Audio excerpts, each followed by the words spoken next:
Hello, everybody. I'm Tyler Ellison, and I am super thrilled, incredibly passionate, and excited because today I am meeting with my good friend and one of the admins on the Bashar Channeling Facebook page, Erin Elliott. Erin, how are you today? And thanks so much for doing this interview with me. Thank you, Tyler. I'm doing wonderfully. Thank you very much. I'm happy and excited to be here with you. Awesome. Awesome. Yeah, same here. This is going to be a lot of fun. And in this video, I'm going to be diving in to the channeling state. I'm going to be bringing Ryokah of the Sassani forth. Erin's gathered a bunch of questions that people, all of you actually, have submitted. So we're going to be able to get through hopefully about 7 of these questions, maybe more. We have about an hour to do this. So we'll see how many we can get through. But I want to thank all of you for submitting your questions, because that's what makes this ability and gift come to life. If it's just me in my room, channeling for myself, there's going to be such a limit on the information. But when we have the whole internet and all of these diverse ideas and perspectives coming together, it summons forth such a higher version of the information. So you guys are the reason that this is even happening. So I just want to appreciate everybody who has donated their time and energy to creating these questions. They're going to be really fun to explore. So yes, thank you. Oh, go right ahead. Yeah, absolutely, everybody. 1 second. Whenever I start to get into the channeling, I start like coughing and stuff. So anyway, just before we get into it, I'll take a moment to address Ryokah of the Sassani so everybody here can understand a little bit about him, what he does. So this entity, when he came forth, originally used the name Ryokah, and that over time evolved into Ryokah, which then evolved into Ryo. And now we have this 4th name, the final name, Ryokah or Ryokah, depending on how you like to pronounce it. The Y is given more of an E sound, and that's why we say Ryokah. But these 3 previous versions represented lesser emanations of this being. They were the versions of this being that were more accessible to me so I could connect to them and were more appropriate for Earth's vibration at the time.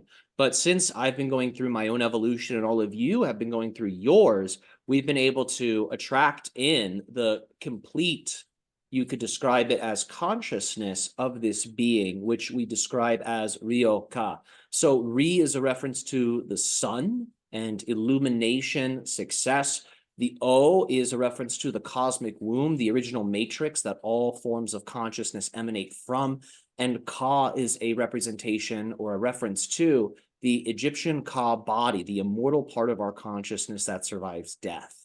So his name is literally a blending of these things. And he said that this is what we teach, this is what we offer, and this is what we teach the advanced hybrid children. So all children, of course, are gifted, but as on Earth, there are some children that have very special abilities that they can access, that they can use to create tremendous change and transformation. So Ryokah specifically trains these hybrid children and then takes the lessons, the curriculum, and he waters it down a little bit and then gives it to humanity. And when I say water it down, I mean he brings it down to Earth so it's more appropriate for our current level of evolution and our Earth-based themes. So he's not just teaching the children esoteric techniques and meditations, he's also giving them a crash course on human culture, ancient history, and the various star civilizations that exist. So all of that information that he shares with these hybrid children, he also shares with us. So that's where this information comes from, as I understand it. And I think you guys will get a lot out of it, especially if you're new to him. He's a really brilliant being, and I feel very lucky I was able to attract him and work with him in these ways. And at the beginning of this journey with Ryokah, it was certainly accelerated. Almost within a week, I found myself, after making contact, doing sessions, doing events, doing interviews. And now with Ryokah, the more finalized form, everything's just picked up in a way that has surpassed what I thought was possible for my own life.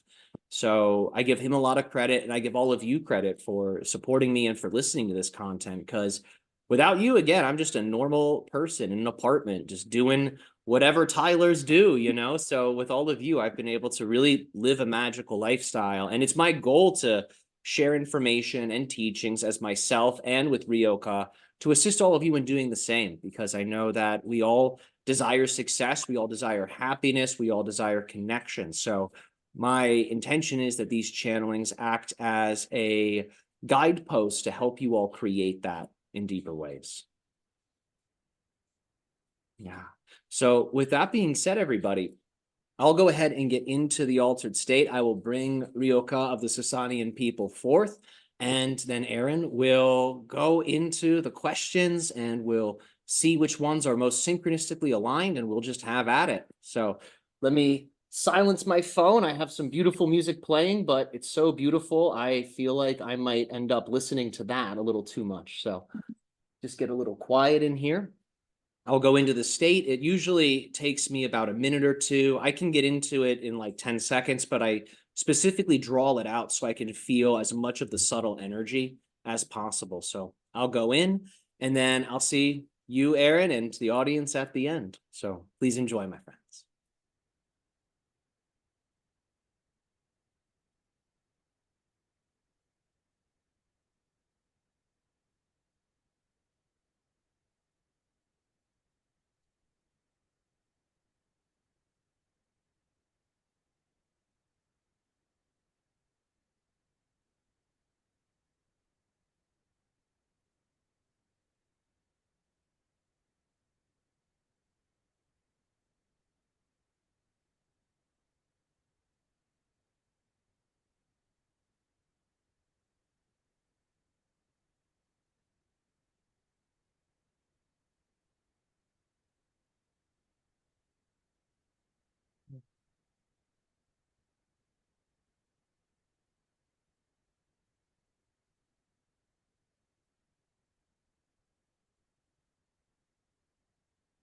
Mm.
All right, we thank you for joining us for this ecstatic, delightful dialogue and co-creation, this evening of your time, and whatever time it may be, dear audience, where you are tuning into this transmission.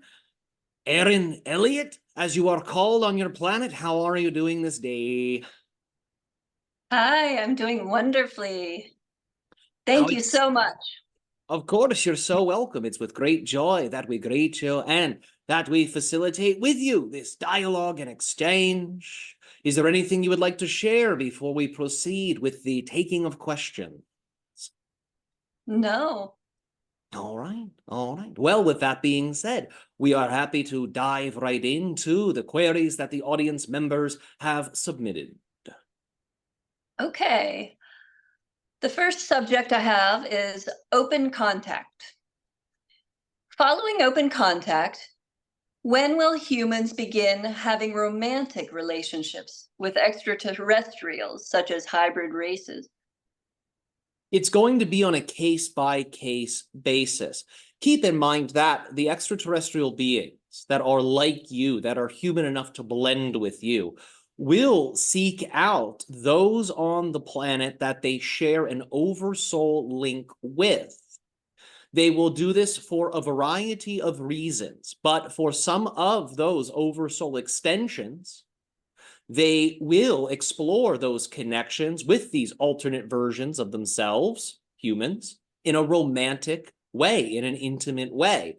And with extraterrestrial sexuality, it is much more than just a desire for a carnal pleasure, a desire for stimulation. Extraterrestrial beings see these types of unions as highly spiritual, as highly activating. So they will be seeking out their oversoul counterparts on Earth that are capable of amplifying those areas that relate to the evolution of consciousness. So for those that are ready for such a thing, whom are refining themselves, whom are raising their frequency, as you say, these people will be able to experience such unions ahead of time, if you will.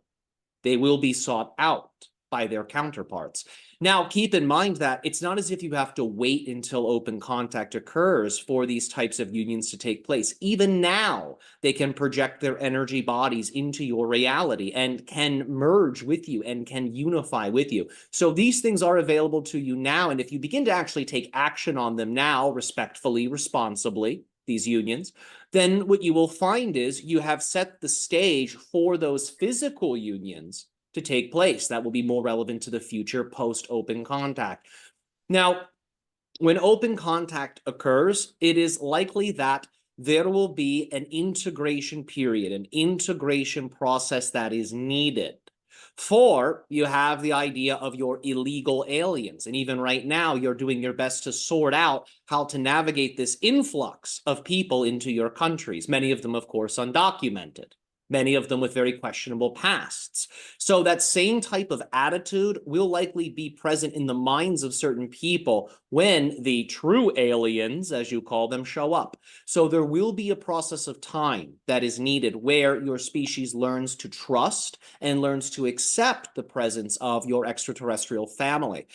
These types of relationships we're describing that are based in romance, that are based in union, these will actually help that integration process along, because there will be some of you that will be able to speak up and say, I'm in an active relationship with a member of this society that's contacting us. I have engaged with them energetically and in some instances physically. And this is my experience. This is my story. Let this be a representation. Let this be a foreshadowing of what is to come. So those types of friendships and romances between yourselves and extraterrestrials pave the way for your species accepting our presence and ultimately permitting us to appear physically on your planet. It first begins with the ships. At first, the ships just do a dazzling light show and then they're gone. But eventually it will turn into fleets of ships hovering. If you have seen your movie Arrival, it may be incredibly reminiscent to this. However, by the time that occurs, there will be much evolution that has taken place on the planet. So even though we have talked about a type of hesitancy and skepticism that may exist in the minds of certain humans, most of that will be transformed by the time open contact comes. But nevertheless, some discretion, some exploration is healthy and is needed. So that way you can be empowered to set the terms and conditions that are relevant to the interactions that you have with these newly discovered neighbors of the cosmos. Okay, thank you. Of course. How are you preparing for open contact with other species on our planet? Are you already having open contact with them? Sure. So many of the species that are currently working to have open contact with Earth, we have already had open contact with their worlds, with their civilizations. Because we are your genetic descendants, we are incredibly similar to you. So many of these other species that desire contact with you will first go through us, because we work with all of you in tremendous ways through our avatars on your planet, the channel being, in a sense, an avatar of me, the being you call Ryokah. Through these people on your planet and their presence here, we are able to understand your human culture. We are able to understand the challenges the triumphs, the tribulations, the various phenomenon that you all go through. Remember, our emotional bodies are very different. We are more familiar with joyfulness, love, blissfulness. So the darker emotions, these are things we are less familiar with, but through our avatars on your planet, we're able to understand these things, and we're able to communicate the lessons that you go through to these less human extraterrestrial civilizations who may have an incredibly challenging time in relating to you. So right now, the other species that are desiring contact with your planet are working with us, and we're educating them. We're letting them know about your ancient cultures. We're letting them know about your current cultures. We're letting them know about your emotional bodies, your hopes, your dreams, so they can really become focused in how they desire to interact with you all. Because with open contact, it is a relationship dynamic that is based in reciprocity. As you evolve, we evolve. As we assist you, we assist ourselves. So these beings are excited, they are enthused to learn all about you so they can take their unique gifts, their unique talents, and then share them with members of humanity who will be highly resonant with such themes. Okay, thank you. What about your interactions with other species that are on our planet, like trees and other types of animals? Are you having your own personal relationships with other beings that are already here on Earth? Absolutely, yes. You're familiar with the fantasy novels and books that you have, the fantasy movies and films that you have, where the trees have a spirit, the crystals have a spirit, and a human, if they're fortunate, can discover a magical portal that takes them to the realm of the trees, the realm of the magical forest, where the trees are living people just like you. We access these realms regularly. So to us, your planet and its nature is not a world of matter and static objects. To us, it is a living, vibrating world where all natural phenomenon, all forms that exist in nature possess a spirit. Some of them positive, some of them negative, some of them neutral. We learn from all of them, and we are able to access your species' ancient history through this. Because even though your species consciously may have forgotten why you're here, where you come from, your planet certainly did not. Your mountains, which are made, many of them, of trees, of crystals, of incredibly rich soils, hardened over time. These mountain beings hold the story of your people. They hold the story of your earth and its formation. So we read their minds, their hearts like books, and we then relay what we observe to all of you. Wow. I was wondering if maybe Shakoi would want to come through at this point. A very appropriate segue, given the discussion of nature. One moment, we will bring her through.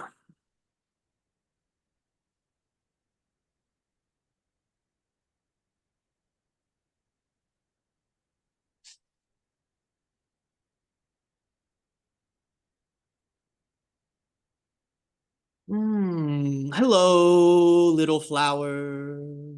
How is your dream weaving for you? Beautiful. Mm. Thank you. Thank you so much for joining us. Of course. It's so nice to have a voice on your planet in this way. It is so rare I get to speak, yet I saturate your planet with my mind regularly. So I get to listen, I get to feel, I get to observe.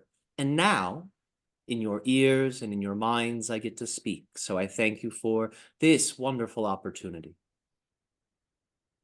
Thank you. And we'll ask you some questions. Sure. Can you tell us the way that ancient Maya people used cacao on this planet, and if they used it before coming here? You're talking about the mineral specifically? Cacao, like cocoa, Cacao, chocolate. ceremonial. Yeah. Thank you. Thank you. There's a stone on your planet with a similar name, so we had to just listen a little more deeply. So the cacao was used as money. It was their currency. So instead of gold, they used chocolate. Remember that gold is seen as the metal of the sun. It's said to channel the solar energies and solar light into your world. The sun is all about longevity, success, and wealth. So this is one of the reasons why many beings, including your own, have this fascination with gold. The chocolate, the cacao, specifically the beans, these are also energetically correspondent or associated with this solar light. So they give off the same type of energy that your gold gives off. The only difference is you can eat one of them. You can, of course, consume gold in small doses, but it must be in a very bioavailable form. Otherwise, it will clog up your energy bodies. But the cacao, you can have a great deal of it. And as you know, on your planet, some of the people that live the longest, above 100 years, are the ones that regularly consume chocolate. So cacao was used as currency. It was used as food. It was used as offering and sacrifice. So it would be offered to the nature spirits. It would be offered to the local gods. It was oftentimes used in fertility rituals. So within their society, there would be periods of time, sometimes lasting an entire month, that were based around romance, fertility, goodwill, and coming together, really representing the marriage of the earth through the abundance and prosperity, and the sun, victory and success.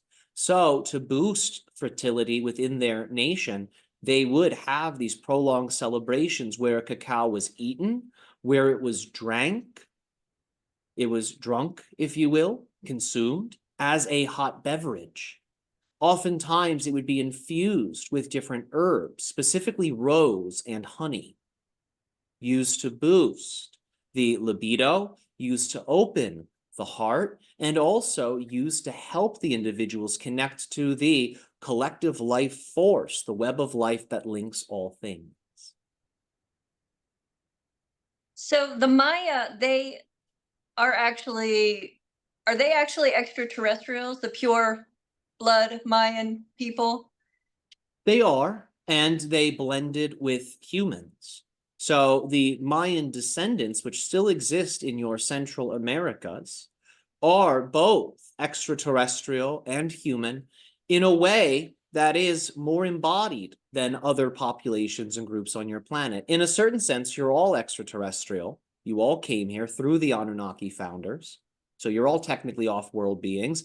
You've all been hybridized, but with the Maya, it's a little different because the Pleiadian beings that incarnated on your planet, not through taking on a body, but through creating one, eventually founded these civilizations with the assistance of the Atlanteans. And then these Pleiadian incarnates and the Atlanteans reproduced. They came together and formed the hybridized descendants that you call the common Mayan people that are present on Earth at this time. Wow. So did the cacao come into the picture after they were already on Earth, or was it used on their home worlds? It was used on their home world. The Pleiadian beings also have this plant that you call the cacao plant. However, it's a slightly different form. The DNA is more fully expressed. So it was brought to Earth.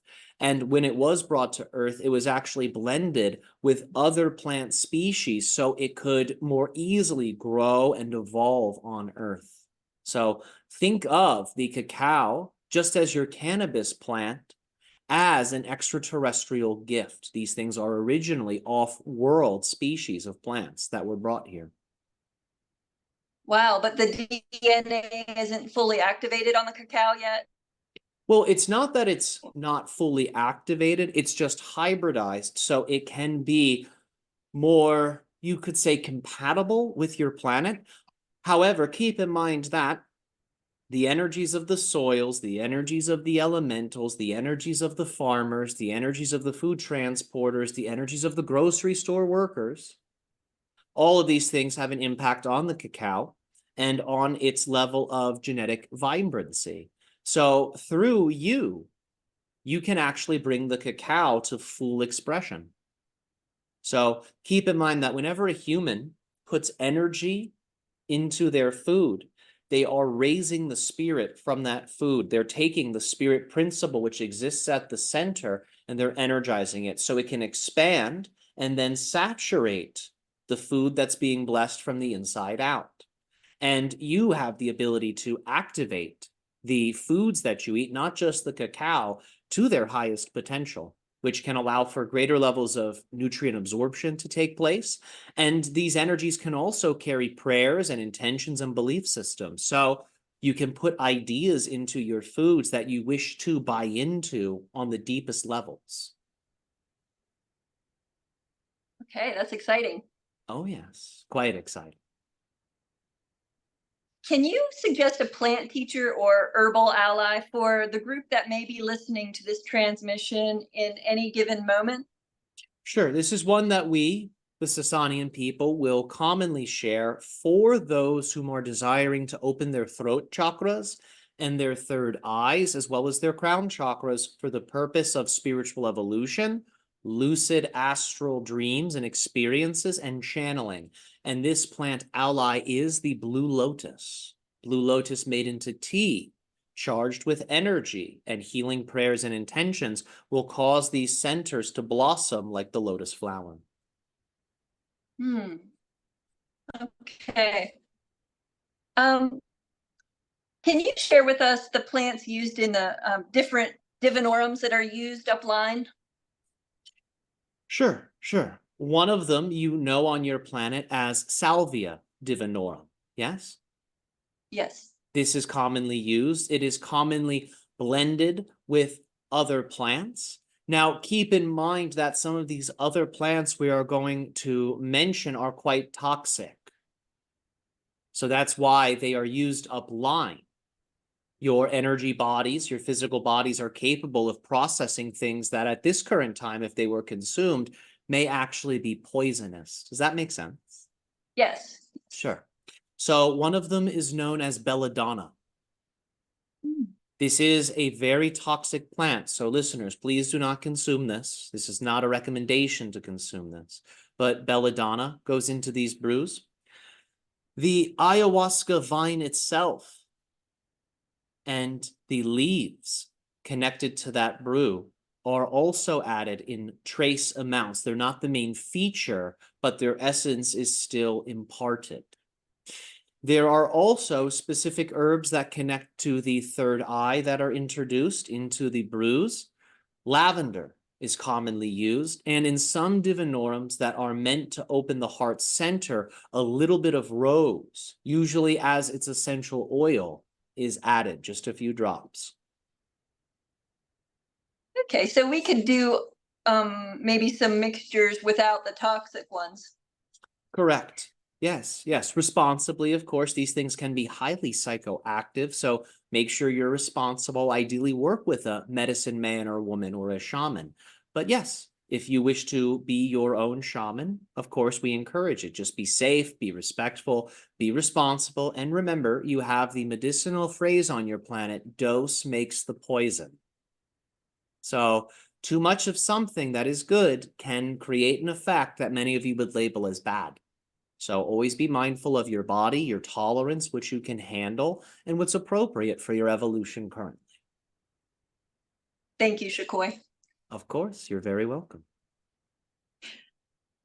All right. Is the Australian Yowie a cousin or relative of Sasquatch? There is a genetic connection here, yes, very much so. Yes. So you can see some of this physically in the morphology. And if you connect to the DNA level, you'll actually be able to access the Sasquatch kingdom in a way that is more tactile and more real for many of you. Because when you connect to a genetic relative of a very extra-dimensional species, you're able to, through that DNA connection, access that sometimes elusive extraterrestrial or extra-dimensional relative. So keep this in mind. With the Sasquatch, they are extra-dimensional. They have many extraterrestrial connections as well. They commonly interact with the beings of Sirius and the beings of Arcturus. Those two groups represent some of the major guides for the Sasquatch people. So when you connect to this genetic relative pertinent to Australia, you are able to access not just the extra dimensional levels of the Sasquatch people, but you're also able to access their personal relationships with the beings of Sirius and with the beings of Arcturus. Thank you. Of course. Those were most of the questions about the earth and nature. I'm happy to ask you the rest, or would you rather let Ryokah come back? My specialty is your natural world and the natural worlds of many different varieties. So I will, in a certain sense, leave, so the Ryokah, in a certain sense, may enter. But of course, I remain here. As I have said, my mind is constantly saturated within the realms of your planet's natural world. So I don't really go anywhere. I don't really leave. But I bid you a pleasant farewell and a warm see you soon. Much love. Thank you. Much love to you as well.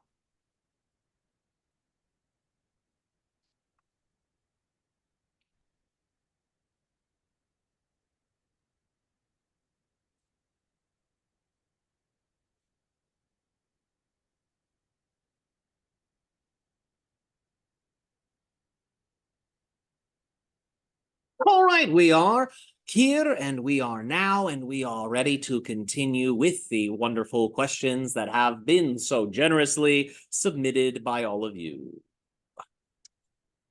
All right.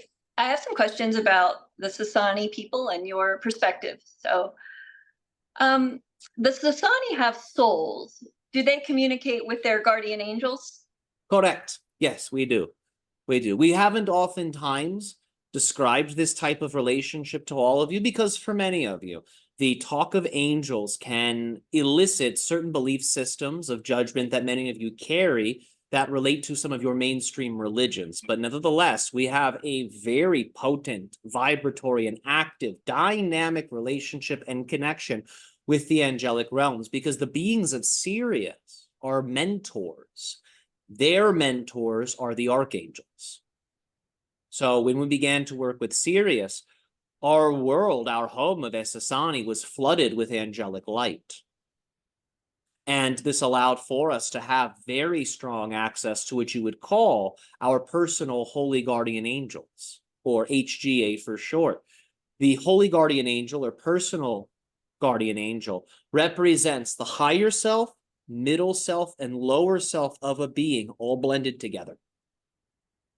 So higher self is still pertinent and personal to you and your journey, and it represents your higher path, your higher destiny.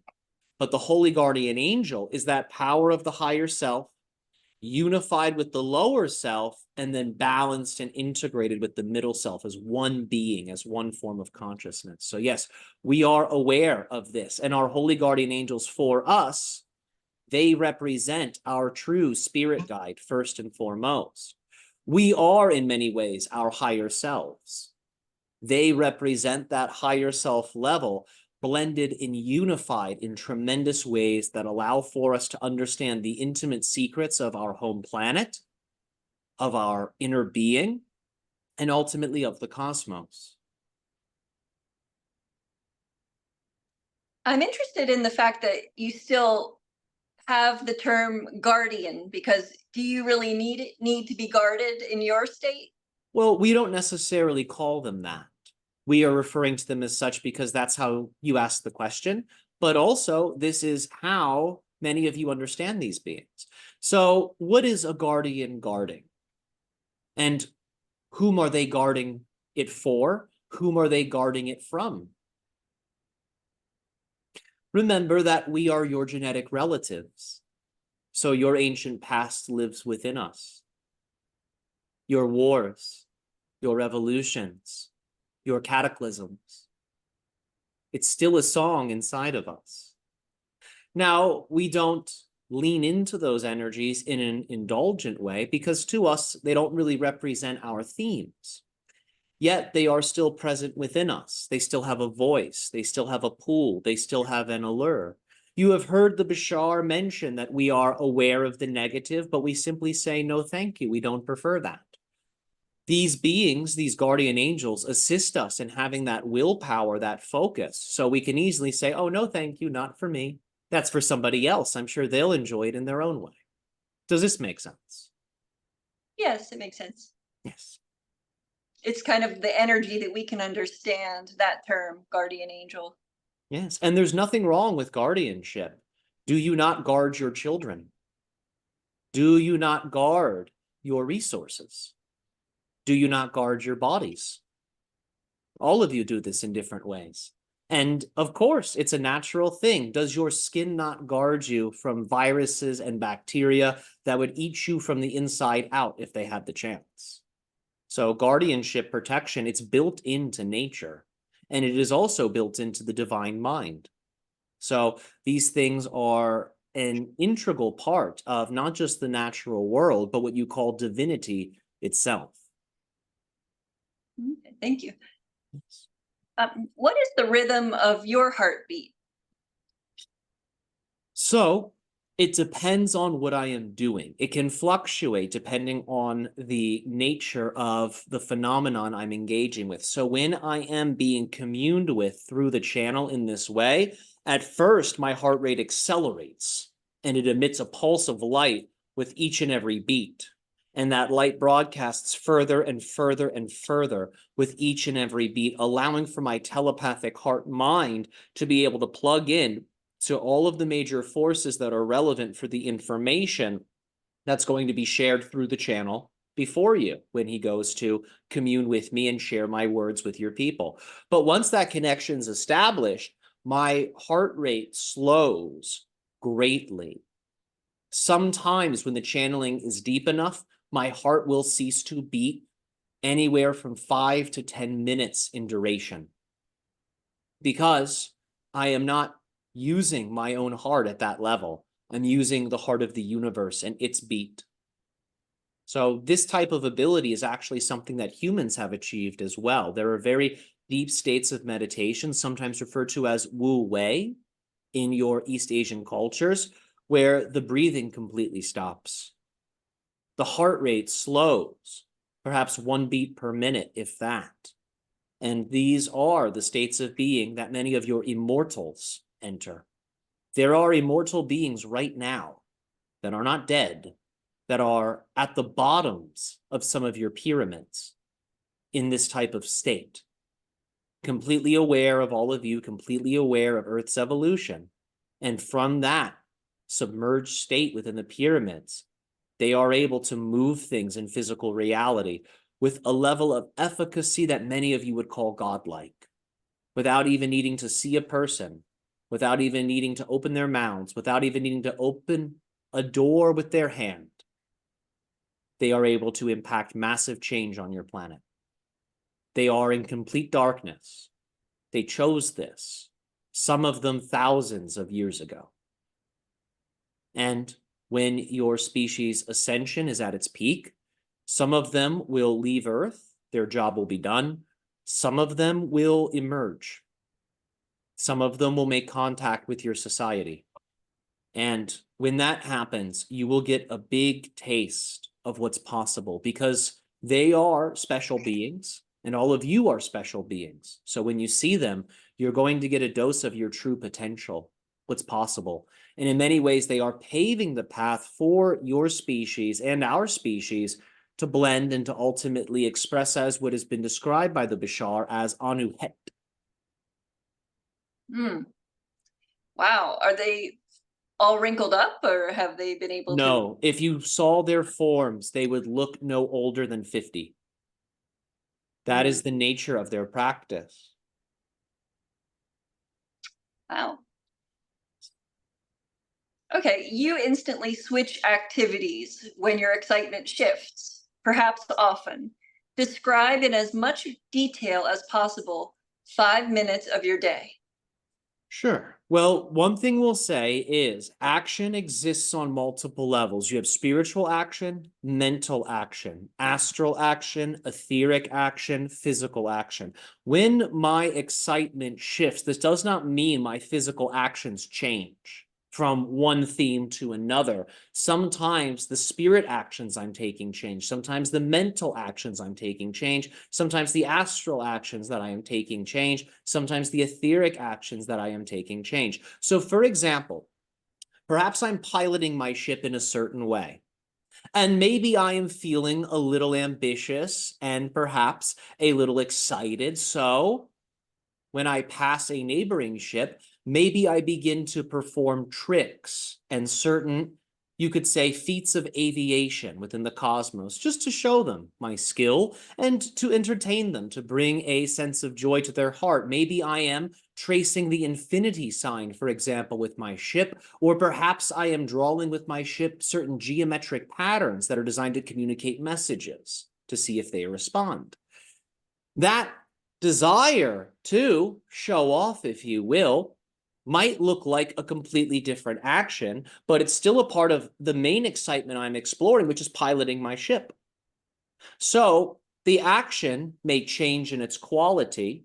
The types of levels of my consciousness that I'm using may change in their quality. But as you can see, I didn't really jump from one action to a separate one, to a totally different one. So when your excitement changes, this doesn't mean you need to drop what you're doing necessarily and do a completely different physical thing. Sometimes when your excitement shifts, it's a matter of readjusting your perspective to see a new way of looking at what you're doing. So feel those different layers of yourself. The crown, this represents that spirit level. Third eye and mid eyebrow, this is the mental level. Heart, this is the astral level. Navel center, this is the etheric level. And root chakra, perineum, reproductive organs, tailbone, this is the physical level as it relates to the body. So pay attention to your bodies, not just your minds, when you're following your excitement, so you can also detect those subtle shifts and changes. Oh, it's more exciting if I look about it this way. Oh, it's more exciting if I feel this way about it. Oh, it's more exciting if I bring spiritual energy into what I'm doing. And just like that, you can take 5 different actions while appearing to do the same physical thing. And then you'll feel, oh, wow, my physical excitement is changing. Let me now do another, perhaps seemingly unrelated physical action that's more representative of my physical expression of excitement. Hey, thank you. Of course. Now, why were the ancients so adamant in trying to preserve the physical body after death, such as through mummification? Did they not know that we are not the body or the 5 senses? They know more about the body, the soul, and the spirit than any living person on your planet. Remember, the body is the soul. Remember, the soul is the spirit. Remember, the spirit is a fractal of the oversoul. These are not different bodies. They're all one body. The physical body is the densest layer of your soul. So you cannot separate body from soul. You cannot separate soul from spirit. They are all connected in that way. If the physical body is preserved, this allows for the soul of a person to remain energized and clear. You have the idea of ghosts. You have the idea of wandering lost souls. Where do you think they come from? It comes from those who enter into the spirit world with little to no preparation. Imagine diving into the ocean, but you don't know how to swim. It's like that, but with flight. So this is why we encourage all of you, have a spiritual practice, have a spiritual training, so you can be prepared for your real life, your spirit life. That's the real life. This is the dream, the RPG, the virtual reality simulation that you're all co-creating. So when the body is preserved and it's treated in a certain way, buried with certain objects, adorned with certain oils, blessed with certain prayers, that carries over to the soul that's now exploring the astral plane. As long as that body's preserved, that soul can exist in the astral plane indefinitely, forever. It does not need to take on another body. When the physical body begins to weaken and begins to decompose, the soul feels this because there's an entanglement. It knows its physical body is either being eaten by the earth or maybe it's being cremated. And the physical body contains, of course, the living memories and experiences of that soul. So the soul's connection with its most recent physical life is supported by the preservation of the body. This allows for the ego of the soul to remain strong. It's just like having a weak or strong personality. If you have a weak personality, you don't say yes to the things you're supposed to say yes to. You don't say no to the things you're supposed to say no to. You end up being a people pleaser if the personality is weak. If the personality is strong and based in true power, reciprocity, then you're able to say yes to the things you're meant to say yes to. You can say no to the things you're meant to say no to, and you can dynamically work with other beings. So if that body's preserved, the persona of the soul is also preserved. If the body weakens and is diminished, that persona in some can weaken and diminish. All souls are different. Some souls have immortalized their personalities. So even if that body's cremated or buried, it has no effect on the soul. It depends on the nature of one's spiritual practice. When the last person who knew the deceased on earth perishes, that is when the soul begins to experience within its mind a type of disintegration. It can feel that its tethering to that lifetime has, in a sense, almost gone away. This is when the soul is given an option.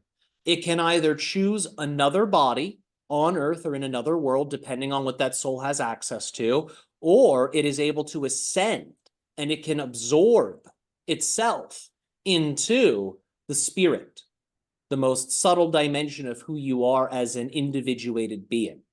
And then the spirit, because it is less dense than the soul, is able to ascend into even higher dimensions beyond the astral plane into the mental plane. The mental plane is the domain of the oversoul. It can remain in the mental plane as a type of guardian, as a type of ascended master, as a type of immortal being, assisting the denizens of the multiverse in whatever they're exploring, or it can totally merge with the oversoul. Once it's merged with the oversoul, it's given a variety of different options. There's a long list of what's possible, but the most common one that all of you are familiar with is that soul, if it chooses, that spirit, if it chooses from here, can ascend right up into the source. And if you merge with the source, you yourself become a source. And you can create whatever you desire at whatever scale you desire, just as this universe's source did for this universe. Okay.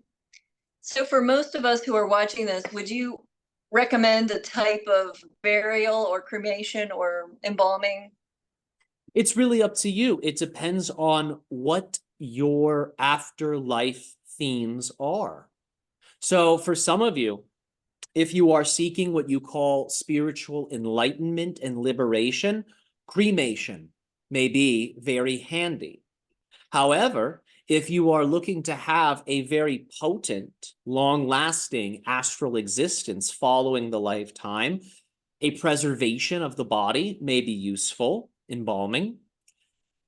If you are seeking to incarnate on Earth again, being buried in nature, in a part of nature that energetically represents the future lifetime, linearly speaking, that you desire, being buried in a place like this would be advised.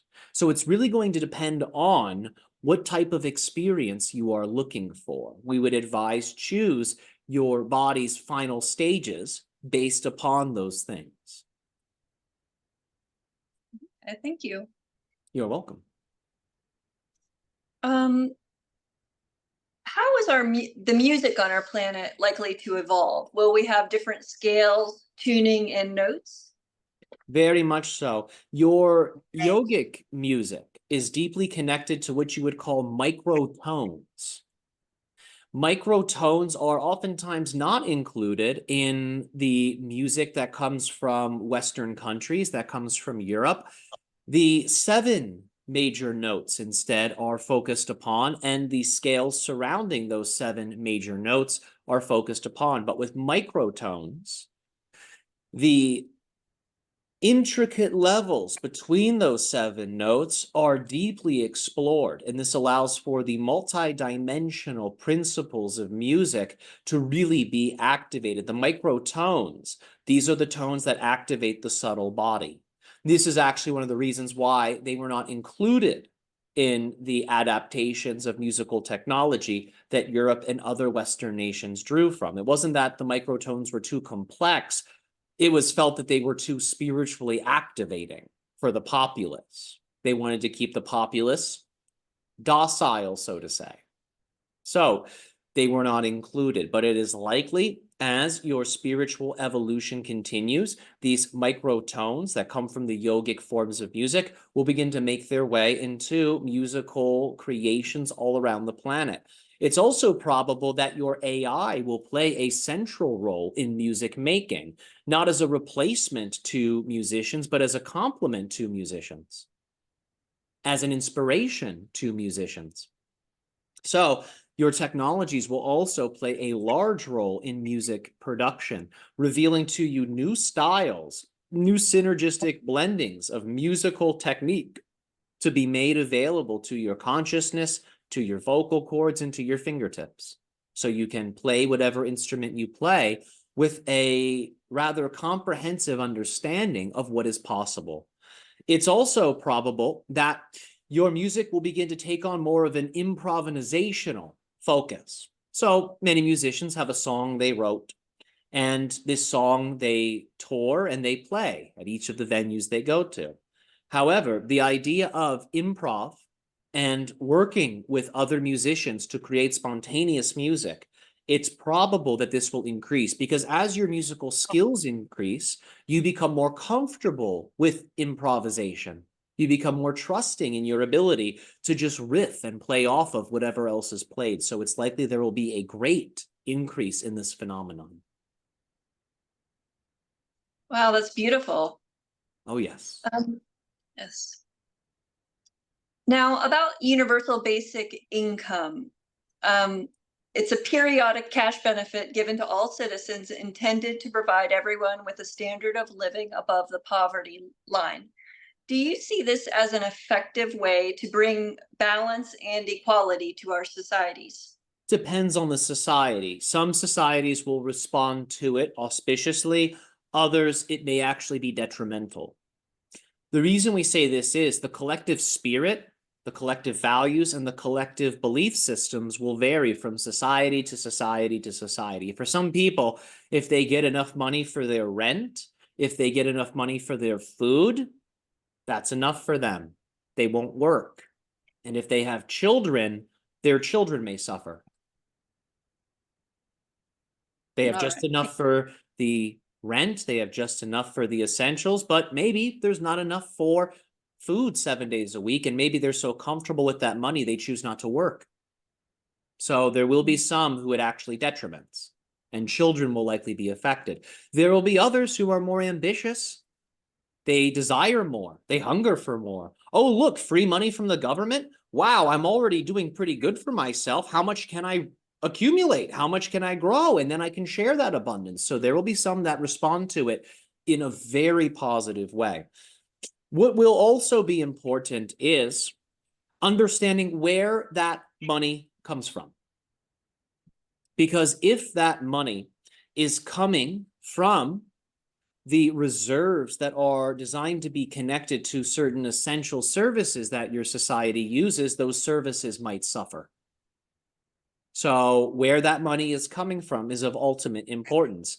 If the money funding the universal basic income is empty money, just money your federal reserves are blindly printing, as they oftentimes do, then it can actually carry an energy that can set the stage not only for inflation, but different forms of collapse financially because of those levels of inflation. So it's all about how it's done. It can be very good. and it can be a true reliever of financial stress for millions of people. But it must be done in the correct way. When we say correct, what do we mean? Aligned. It must be done in a truly aligned way. So if it's done in that way, it can be quite beneficial. But some type of social program will likely be needed that encourages people to not become lazy, to not become apathetic, but to be motivated, to be ambitious, to be entrepreneurs, to be go-getters. It's important that message is endlessly broadcasted into your societies, so that way when people receive that government money, they don't just sit on it like a mother rooster or a mother hen sits on her eggs.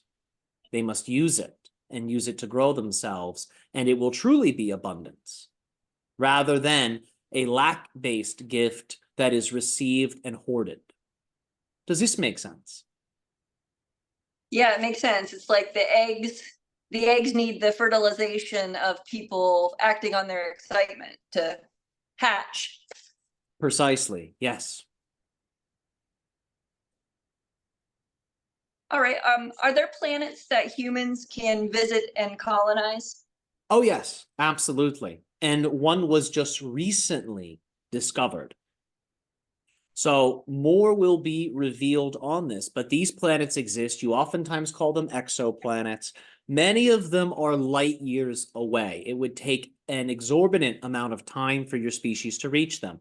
But there are some that are being discovered now that are actually much closer. And it would still be a grand voyage with your current technologies to get to these planets. But nevertheless, it is achievable and it is possible. And keep in mind, you are recovering crashed UFOs more and more these days. It's just not being reported. And many of your scientists are busy reverse engineering these things. Some of your psychics and your occultists within governments are also assisting in deciphering these technologies. And they are working with the beings that crashed them to be able to understand how to get them operational and how to use the technologies well and responsibly. So it is likely your space explorations, your ability to travel through space and through your skies and even your waters will increase tremendously, especially over the next 10 years. It will get to a point where your species technology will become so sophisticated, you'll see some of it and you'll have to ask yourself, is that a UFO or is that just the Air Force? It will become like this with a certain amount of time. So right now with AI, with psychic connections, and with science, you are all learning how to create your own versions of these technologies. And remember, the technologies are like the Sphinx in Egypt. It only gives their secrets, they only give their secrets to those whom are able to solve the riddle. So the UFO is also like a puzzle. Only those with the truly aligned vibratory state of being can understand how they work. Because remember, many of these craft that are recovered are synchronized with the original pilot of that craft. So to really understand it, you have to energetically resonate with the pilot. And that's who some of these psychics and occultists that work for your governments are tuning into. Okay. What is happening to a stone's locational variable when we levitate them with sound? Well, it's shifting. It is reorganizing to then match the locational vibration of whatever elevation the stone has been brought to. So its locational variable is being readjusted. It's being resynchronized. Because remember that sound, if produced in a certain way, can cause energies to densify, to become more physical. And sound can also de-densify energies, causing them to be less physical. That which is non-physical is like heat. It will rise. That which is physical is like your planet. There's a type of gravitational pull. It will descend. So when certain stones are subjected to vibrations that are designed to make them less physical, the locational variable will automatically change because the stone's energy is no longer such of the stone anchored to the planet. Now it is a stone anchored into space itself. Okay. Why have some people seen and interacted with dragons? Tell us, remind us about them. Sure. So dragons physically existed on your planet as beings. They went through an ascension process. There have been many ascension processes your planet has gone through, and many species have used that portal to enter consciously while alive into the astral plane. So many dragons did this. They dematerialized their physical bodies, and now they exist within the astral spiritual ecosystem of your Earth. Many of you have rode dragons in what you would call your past lives. Many of you have trained with dragons. Dragons are very telepathic. They're alchemists. So many of your ancient spiritual seekers would actually travel to the mountains. They'd enter into the caves. They would make offerings to the dragon.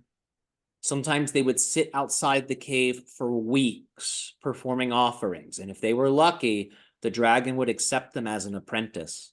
Entire mystery schools and esoteric lineages were founded by dragons. Many of your Eastern esoteric systems of technology are inspired by dragons and their teachings. During your crusades, it was not only the infidels that were hunted, what you call magical creatures were also hunted. So there were dragons that died, that perished at the hands of humanity. There were also giants that died and perished at the hands of humanity. There were even elemental beings that died, perished at the hands of humanity. Not all of them chose to ascend. Some of them remained on Earth, so you could have a physical reminder of what is possible. But when these things were labeled as demonic by your Christian governments at the time, these things were then hunted and exterminated. So many dragons went into the ocean. Because they're alchemists, they can produce oxygen within them. And many of them dwell under your waters still to this day. Some of them live within inner Earth in a quasi-physical state, and many of them have ascended and occupy the astral plane of Gaia. That's interesting. I can't imagine a human killing an elemental. They can, even though they're not fully physical, the elementals are. During that time, your species was not fully physical. Oh, okay. Yes. Uh, After your crusades, after your enforced religious fundamentalism, and after many spiritual people were exterminated, that's when things densified, because you no longer had all these high vibrational beings holding up that quasi-physical level. It collapsed, metaphorically speaking. Still there, but it's just, for many of you, not your usual. Physical's now your usual. All right. Well, that's all the questions that I collected. There were more on the post, and I'd just like to thank everyone for contributing. I just collected enough for about an hour. Well, we thank you so much for the questions that you asked. We would be honored to have a follow-up, as you and the channel had discussed, because you all ask such interesting questions. And as you can see, with these questions, more of your history comes out, more of your story comes out. And the Bashar has spoken to you all and has said a side effect of open contact is the revealing of your species' true history. So right now, you're receiving this. You're going to be receiving it in different portions, in different doses from different channelers and from your own inner beings. So keep dreaming up these questions, meditate upon them, see what you get. See if you can answer the question before we do. And then when we give our answers, see if it complements what you received. And in that way, you can blend your perspective and ours in whatever way you see fit. That's beautiful. Thank you very much. Of course, you're so welcome. We thank each and every single one of you, and you, Erin Elliott, for co-creating with us this rather extensive and joyful dialogue and exchange. Our unconditional love to each and every single one of you, your loved ones, and your collective Gaian mother. Good day, good night, good now.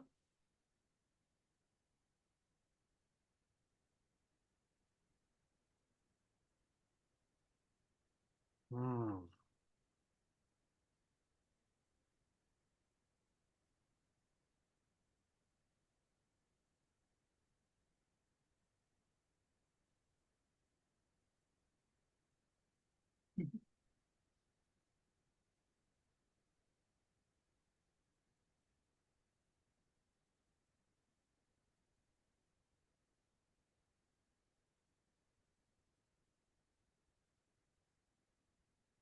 Okay, and we're back. Sweet. Yeah. That was so much fun, Erin. I love doing these so much. It's so different than any other session. It's like there's such a momentum behind it, right? Almost like these questions are on fire and like it's like here we go.